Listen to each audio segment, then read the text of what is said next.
Okay,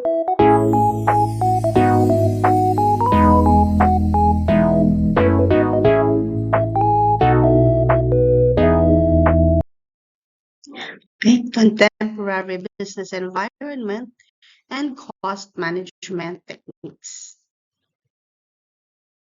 Environment in recent years has been characterized by increasing competition and relentless drive for continuous improvement.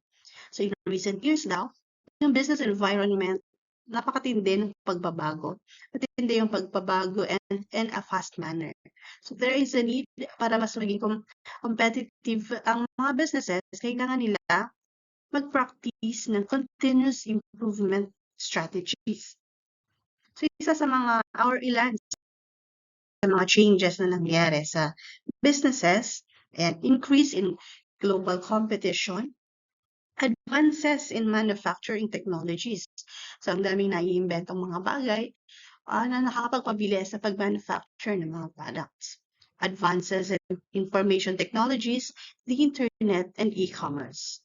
And of course, a greater focus on the customer.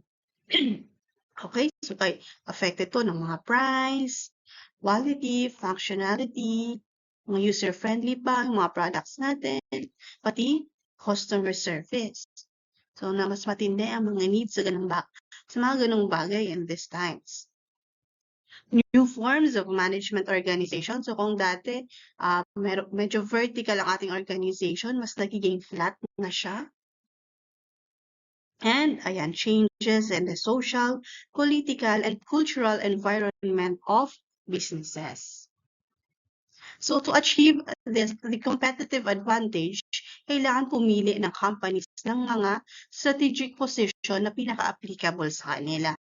And that's where strategic cost management applies.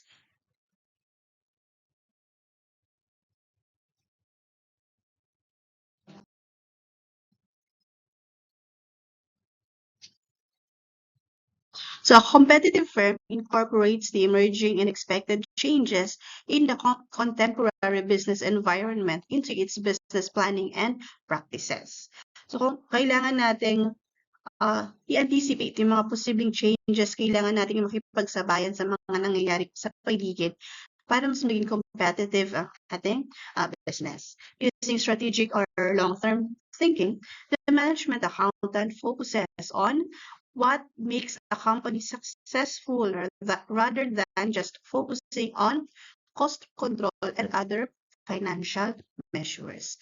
Cost management focuses on the identification of those measures that are critical to the firm's success. So, ang cost management, mako-consider din natin na broad din yung kanyang focus. And kahit halimbawa ang tawag sa kanya is cost management, hindi siya confined lang sa pag-reduce ng cost.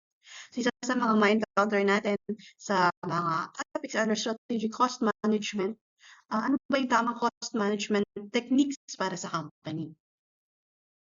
Okay, that's very important kasi the planning and control of cost ay linked sa ating revenue and profit planning. So, paano ba makaka-apekto yung cost sa revenue? Okay, titingnan na natin mamaya. Okay, so we have now contemporary cost management techniques. Okay, so strategic cost management is defined as the process of reducing total costs while improving the strategic position of a company. Babawasan daw natin yung total cost, pero kailangan mag-i-improve yung strategic position. Okay, this is accomplished by managing costs and aligning them to the business strategy. Okay, isa sa mga contemporary cost management techniques ay tinatawag na just-in-time. Ayan. So ito yung activities are undertaken only as needed or demanded. Kaya siya tinawag na just-in-time.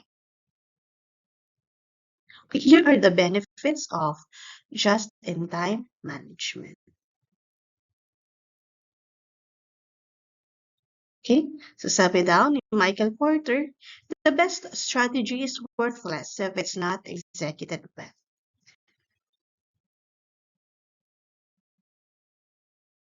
Okay, thank you.